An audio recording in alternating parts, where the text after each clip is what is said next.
বিশ্ববিখ্যাত সংবাদ মাধ্যম আল জাজিরায় জামায়াতের ক্ষমতায় আসার ভিত্তিপ্রস্তর ও রূপরেখা। গতকাল মঙ্গলবার আল জাজিরায় বাংলাদেশকে নিয়ে একটি নিউজ লেখা হয়েছে অনলাইন ভার্সনে। নিউজটি লিখেছেন মাসুম বিল্লাহ, এক তরুণ রাজনৈতিক সংবাদ বিশ্লেষক। সেখানে জামায়াতের ক্ষমতায় আসার যে ভিত্তিপ্রস্তর দেখানো হয়েছে সেই আলোকে তিনি রূপরেখা দিয়েছেন। এটা আপনারা জানলে চমৎকৃত হবেন, ব্যতিক্রম স্বাদ পাবেন। For the first time in his life, Abdur Razzak will subscribe his vote for national election. এইভাবে শুরু করছে নিউজটি মাসুম বিল্লাহ। মানে আব্দুর রাজ্জাক নামের এক ব্যক্তি জীবনের প্রথমবারের মতো তিনি ভোট দিবেন। পেশায় ব্যাংকার। তাকে জিজ্ঞেস করা হয়েছিল আপনি কাকে ভোট দিবেন। তিনি কোনো পার্টির নাম বলেননি। তিনি বলেছেন আমরা অতীতে অনেক পার্টিকে দেখেছি, আমাদেরকে অনেক প্রতিশ্রুতি দিয়েছে, অনেক রকম কথা শুনেছি। প্রতিশ্রুতির সাথে তাদের কমিটমেন্ট রক্ষার ডেবিট ক্রেডিট লাভ লস আমরা বিশ্লেষণ করেছি। সেই আলোকে আমি ফেয়ার পজিশন থাকলে অন্য কোনো নতুন একটি দলকে আমার ভোট দিতে চাই। এটি আমার প্রথম ভোট। আমি আবার দাদা পিতামাতার মতো প্রতারিত হতে চাই না। গল্পটা বুঝতে পারছেন? আমি একটু ট্রান্সলেট করেছি, আপনাদেরকে বাংলায় শোনাই। বাংলাদেশের ফরিদপুর জেলার ৪৫ বছর বয়সী ব্যাংকার আব্দুর রাজ্জাক তার জীবনে প্রথমবারের মতো ভোট দিতে পারবেন বলে তিনি বিশ্বাস করেন। তিনি কোন রাজনৈতিক দলকে ভোট দিবেন এই কথা জিজ্ঞেস করাতে সরাসরি না বলে তিনি বলেন অতীতে আমরা আমাদের পূর্বপুরুষরা অনেক দলকেই ভোট দিয়েছি, তারা আমাদেরকে নানান রকম প্রতিশ্রুতি দিয়েছে, কিন্তু তাদের প্রতিশ্রুতির সাথে ডেবিট ক্রেডিটের ব্যালেন্স খুব একটা, ব্যাংকে চাকরি করে তো এই কারণে ডেবিট ক্রেডিটের কথা বলছে, মিলে না। অর্থাৎ তাদের প্রতিশ্রুতির সাথে প্রতিশ্রুতি রক্ষার কোনো মিল নেই। এই কারণে তিনি নতুন কোনো প্রার্থীকে ভোট দিবেন যাদেরকে তিনি পিতা মাতাকে ভোট দিতে দেখেছেন তাদেরকে নয়। তার শহরে জামায়াত ইসলামী কেমন শক্তিশালী এই প্রশ্ন করার পর তিনি বলেন, হ্যাঁ, দাঁড়িপাল্লা প্রতীকের জন্য এখানে প্রচারণা চলছে। রাজ্জাক বলেন আমি তাদের প্রচারণার স্টাইল দেখেছি। তারা মানুষকে অতীতের রাজনৈতিক লোকদের মতো প্রতিশ্রুতি দেয় না, তারা কেবল শান্তি, সুখ, মিল, মহব্বতের কথা বলে। যাদের সাথে তিনি দেখা করেছেন তারা জামায়াতের পক্ষের লোক, একতাবদ্ধভাবে ভোট দিয়েছেন, ভোট চেয়েছেন। অতীতে এমন দেখেছি, অনেক উৎসব করেছি, 5 বছর পর পর আমরা ভোটের উৎসব করেছি, কিন্তু পুরোটো ভোটের পরে পুরো 5 বছর যাবৎ আমাদের উপরে চলে ওই উৎসবের প্রতিদানের এক অর্থনৈতিক এবং সামাজিক অত্যাচার। কি মারাত্মক কথা বলছে, খেয়াল করছেন? একদম রুট লেভেলের কথা তুলে আনছে মাসুম বিল্লাহ। বাংলাদেশে 12ই ফেব্রুয়ারি সাধারণ নির্বাচন অনুষ্ঠিত হওয়ার কথা রয়েছে। 2024 সালের আগস্টে ছাত্র নেতৃত্বাধীন একটি বিদ্রোহের মাধ্যমে শেখ হাসিনার বিদায় ঘটে। তার কথা ভাবার এখন আর আমাদের সময় নেই। নোবেল বিজয়ী বিশ্বনেতা বিজয়ী মোহাম্মদ ইউনূসের নেতৃত্বে এই সরকার গঠিত হয়েছে। এই সরকারের উপরে আমরা আস্থা ও ভরসা রাখি।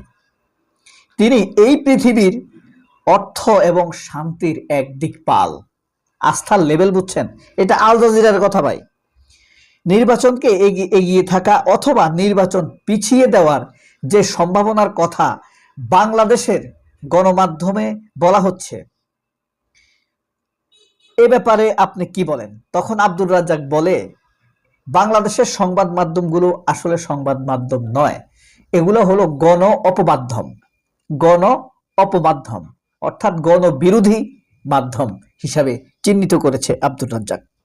প্রতিযোগিতায় পরিণত করা হয়েছে 2024 সালের বিদ্রোহের ছাত্র নেতাদের এই মিডিয়াগুলো কখনোই ছাত্রদের পক্ষে অবস্থান নিতে দেখা যায়নি।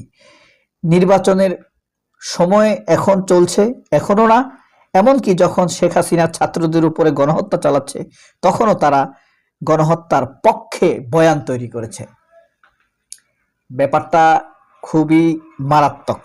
তিনি একজন ব্যাংকার, দেখেন কিভাবে কথা বলছেন। তিনি আরো বলেন, আপনি কতটা, আমি নিজ থেকে এবার অনেক বড় রিপোর্ট, কিন্তু তাকে আরো জিজ্ঞেস করা হয়, আপনি আপনার মনোভাবের কথা বলেছেন জামায়াতকে আপনি দিবেন, কিন্তু আপনি দিলেই তো হবে না, 13 কোটির উপরে ভোটার, প্রায় 14 কোটির নিচে, এই পরিমাণ বিশাল ভোটের কি পরিমাণ মানুষ জামায়াতকে ভোট দিবে বলে আপনি মনে করেন? তিনি বলেন, ব্যাংকে, আমার আড্ডায়, মধ্যবিত্তদের হাঁটা চলায়, পাবলিক বাসে আমি যত আলোচনা শুনেছি, এর বাইরে, আমার ধারণার বাইরে আমি কথা শুনিনি। আমার সাথে সবার মিল আছে, আমি সবার দ্বারা প্রভাবিত, সবাই আমার দ্বারা প্রভাবিত, আমরা সবাই জামায়াতের প্রচারণা শৃঙ্খলা দ্বারা প্রভাবিত। নিউজটা কেমন এক পেশে মনে হচ্ছে না? কিন্তু এক পেশেটাই বাস্তবতা। আপনি যদি বলেন, আপনাকে যদি কেউ প্রশ্ন করে জামায়াতের আমির ডাক্তার শফিক কেমন, আপনি কি বলবেন? দাড়ি আছে, টুপি আছে, সাদা পাঞ্জাবি পরে, মাঝে মাঝে কোটি পরে, বেল্টওয়ালা জুতা পরে। এই কথাগুলো একচেটিয়া, তাই না? কিন্তু এই কথাগুলো কি মিথ্যা? এই কথাগুলো তো সত্য। আপনাকে যদি কেউ তারেক রহমানের ব্যাপারে জিজ্ঞেস করে, তারেক রহমান দেখতে কেমন ব্যক্তি হিসাবে, না, আপনি কি বলবেন? খুব জেন্টেল পোশাক আশাক পরে, একটা কোট পরে, শো পরে, এবং খুব ভদ্রভাবে চলাফেরা করে, বিনয়ী আচরণ করে। এ কথাগুলো কি মিথ্যা? তারেক রহমান ভদ্রলোক? মিথ্যা? মিথ্যা না, সত্য কথা, একচেটিয়া কিন্তু সত্য কথা। এই রিপোর্টটাও আমার কাছে তাই মনে হচ্ছে। বাংলাদেশের কিছু তথাকথিত সাংবাদিক আছে না, মানে রাজনৈতিক